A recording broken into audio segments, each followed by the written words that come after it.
In this video, I'm going to show you how to connect your COMFAST router to your computer using an Ethernet cable. This is an easy and trustworthy method for establishing a stable internet connection.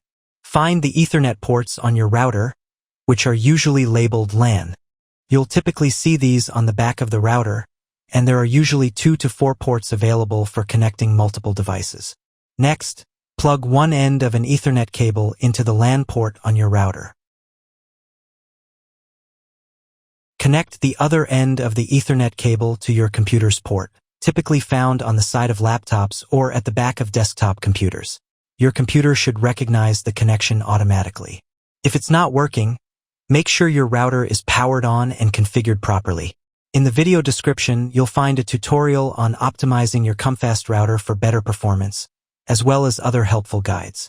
If you found this guide helpful, please give this video a thumbs up, subscribe to the channel, and let us know your thoughts in the comments.